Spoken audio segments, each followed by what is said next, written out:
giant welcome home concert I told you it was canceled. What'd I tell you? The bill was what insane. Did I say? The list. He never received the time cut because what came out was that she had an illicit relationship with Special Agent Keith Cromer. Special Agent. I do want to do a BMF film because you've been entertained by a lackluster, small budget series. Now it's time to do a big budget film.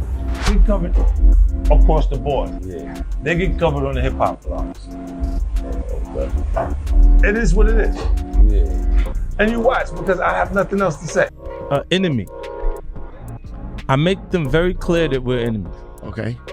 I use That's fair. I use my energy to make to destroy things around them. I make take responsibility for that. Right. Rick Ross is out here trying to stir the pot once more, and it's getting real embarrassing. Like, why is this dude getting involved in a beef that ain't got nothing to do with him? If there's one thing everyone in hip-hop can agree on, it's that you don't play with 50 cents. I don't have anything in business that we would be doing. Makes sense. I don't know. I don't have a problem. If I was chasing them, I would. Let's keep it 150 Cent is the most petty enemy you could ever deal with.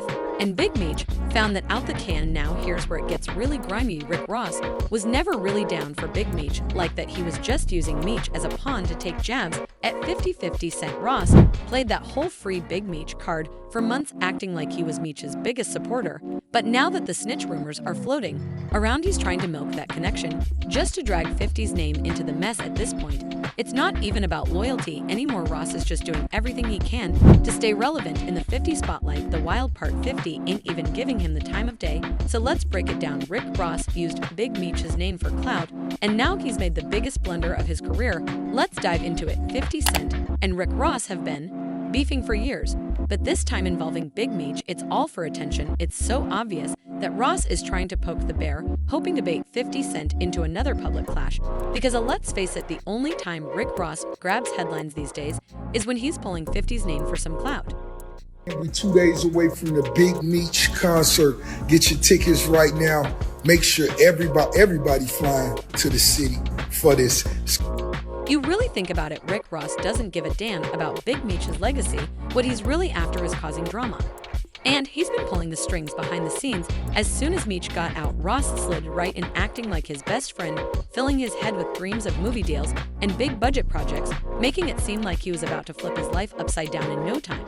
Because you've been entertained by a lackluster, small budget series. Now it's time to do a big budget film. Just using him as a pawn to get back at 50 Cent, and it worked at least for a minute. As soon as Meech popped up next to Rick Ross, 50 didn't waste a second. He straight up called him a snitch on Instagram, posting a picture of a rat with a caption aimed at Ross's whole BMF image. When 50 hit Meech with the informant label, people thought he was overreacting, making a big deal out of nothing. But look at these pics. This kind of publicity doesn't just fall into your lap. We're talking months of planning, contracts, and bookings. With the way everything lined up, no wonder 50 felt totally betrayed. But hold up, let's flip the script for a sec.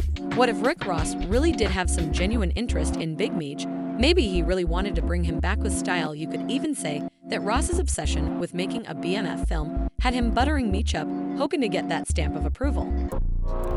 Shout out to my homie F. Gary Gray, Antoine Foucault, what's up?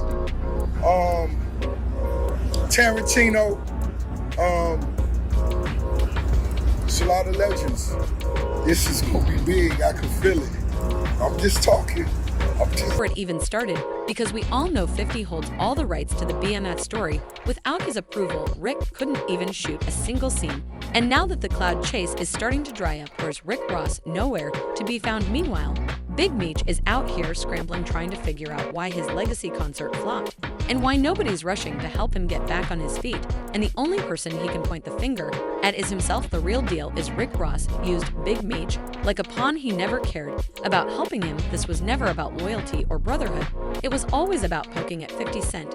But what Ross didn't realize is that he might have actually done 50 the biggest favor of all, because if Big Meech could flip on 50 that easily after everything 50 did to keep his name alive, maybe he was always a snake, just waiting to show his true colors. And we all know how 50 feels about snake. It's a snake. You ain't got to get bit to realize it's a snake. Now, Now Meech is left out here in the cold, burned by the same dude he thought was going to put him back on top. Word on the street is Rick's out here trying to get 50's people to turn on him, spreading rumors about what 50 supposedly did to Big Meech. But guess what ain't nobody paying him any mind. What's wild is this whole time, Rick Ross really thought he was outsmarting 50 Cent, like he was the one pulling all the strings from behind the scenes. What he doesn't get is that 50 saw this coming from a mile away now. This might shock some people, but 50's always known Rick Ross has been borderline obsessed with him, not because of any real beef, but because deep down Ross has been jealous of 50's success since day one. Nothing else works for him outside of mentioning me. When things get bad, they mention me. It gets covered. I've always been the quiet one in the game. He knows if Rick Ross didn't keep bringing up their beef every couple of years, his whole career would have been a wrap a long time ago. And that's why 50 doesn't even waste his time responding. Most of the time, he knows he's the only reason Rick Ross even gets any shine in the blogs these days. Across the board, they get covered on the hip hop blogs. It is what it is. And you watch. And to keep it real, the only reason 50 Cent even reacted the way he did is because Big Meech got involved. We all saw that when the supposed iconic concert got canceled, 50 didn't waste a second to gloat. He claimed he wasn't behind the scenes, but the streets were definitely talking because he low-key hinted that the concert wasn't going down. When Skilla don't show up, when Vizzo don't show up, and all these don't show up. Real talk, the streets are saying 50 might have pulled some strings to get Big Mia's welcome back concert shut down. Pulled the plug out of nowhere. Their official statement said due to unforeseen circumstances, tonight's show has been canceled. Refunds will be made at the point of purchase. No explanation, no warning, just straight embarrassment for Mimi. And guess who was sitting back watching it all unfold like he already knew how the story would play out? 50 Cent. Giant welcome home concert I told you it was was gonna get canceled. What'd I tell you? The bill was What did insane. I say? The list of artists on You want to know why the streets believe that? Listen to what 50 said about how he handles his enemies. If that doesn't tell you everything you need to know, I don't know what will. I don't know what will. If I have an enemy, I make them very clear that we're enemies. Okay.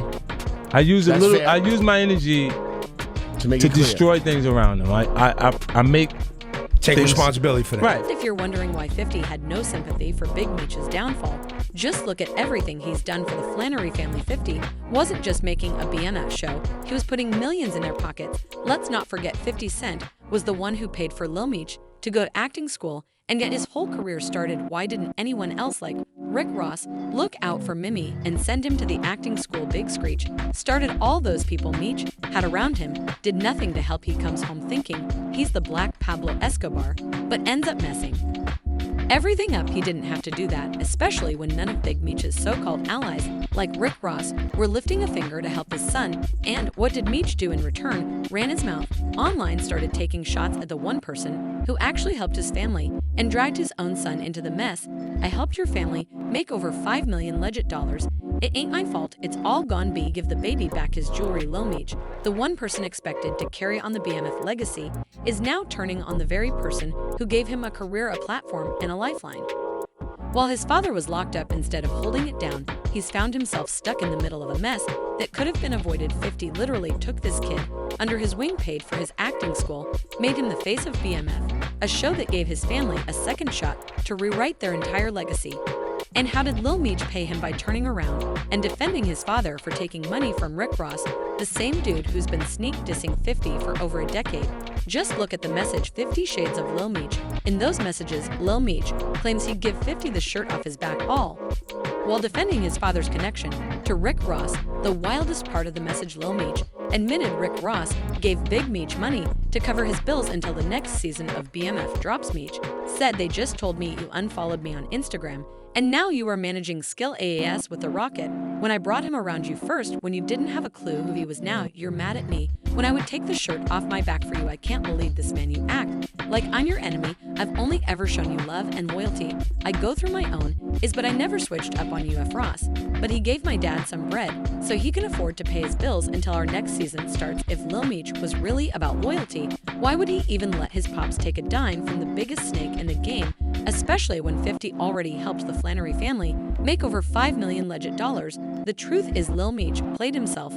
He thought he could ride both sides of the fence, but what he forgot is 50 Cent doesn't play that disloyalty stuff. If you're with him, you're with him.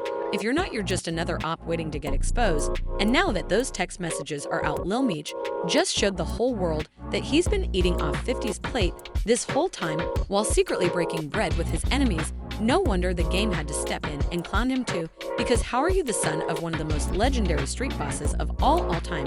He said just-in-time text from Lil Meech to 50 that got me dying. Hey Lil Meech, you were supposed to be like, you this BMF.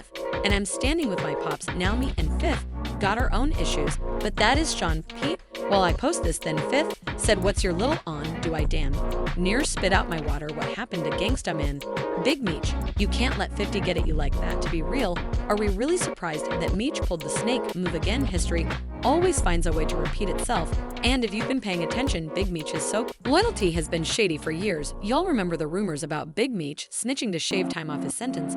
Well, it ain't just rumors. No more 50 Cent brought the whole truth to light, and the receipts ain't looking too good for the Flannery family, according to 50 Tammy Cowan, Big Mech's former assistant. And BMF producer played a big role in getting Mech's sentence reduced, and the way 50 is telling it, Meech had to do a lot of talking behind closed doors to make that happen, and let's not get it twisted, being labeled a snitch in the streets is the ultimate death sentence. But here's where it gets even messier. There's actual paperwork. She expressly states that Demetrius Flannery, Big Meech,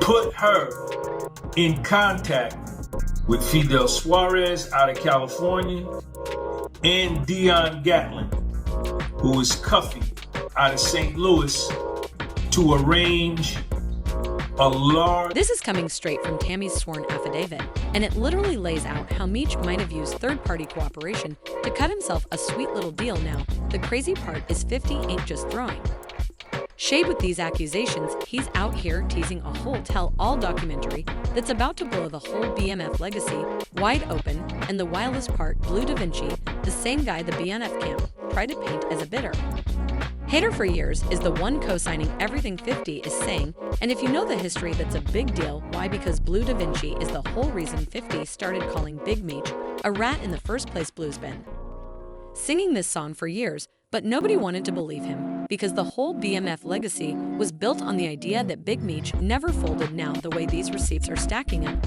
it's looking like Blue was right all along. And the wild part, this ain't just some random conspiracy. Every single trail leads right back to Tammy Cowan, the same woman who was right there under Meech while he was locked up. Now, Tammy wasn't just some assistant. She was literally running BMF Entertainment. While Meech was behind bars, she even landed herself a co-producer credit on the Star's show. But here's the kicker, Tammy had been working as a government informant since 2009. Leave the time cut because what came out was that she had an illicit relationship with Special Agent Keith Cromer. Special Agent Keith. If everything had gone to plan, Meech would have walked out as early as 2018, but the whole deal fell apart when Tammy got caught up in a relationship with a DEA officer. Let everybody else take the fall. And if this documentary drops, 50 Cent might just burn the whole BMF legacy to the ground. This feud with Ross only adds another layer to the chaos. Their beef goes all the way back to 2008, fueled by diss tracks, legal battles, and that infamous lawsuit that cost 50 a cool $7 million. Ross took another shot last year, calling 50 broke, but if history has taught us anything, is that 50 never let things slide, and neither does Gandil. During his time, would suddenly say, I don't want to be here no more. I'm gonna become a... All right, now this drama is bigger than just bruised egos. It's messing with 50's business too. Word on the street is this might be the last season of BMF, a show that's tied to his $150 million Stars deal. Walking away from that kind of bread would hurt most folks, but not 50. He's about that long game. If he built it once, best believe he can build it again, cause once you cross him, it's a wrap. There's no coming back. This ain't just some rat beef anymore. It's a full-on betrayal. Big Meech, who once had 50 support, made a move that only pushed him further into isolation. Now the damage is done, and 50's making it clear he doesn't forget. Do you think 50 is just speaking facts, or is he really out here trying to ruin Big Meech's legacy out of pure spite? And is Rick Ross really holding it down for Meech? Or is he just playing chess to tear BMF apart from the inside? Let me know what y'all think in the comments. And don't forget to like, share, and subscribe, because this drama ain't slowing down.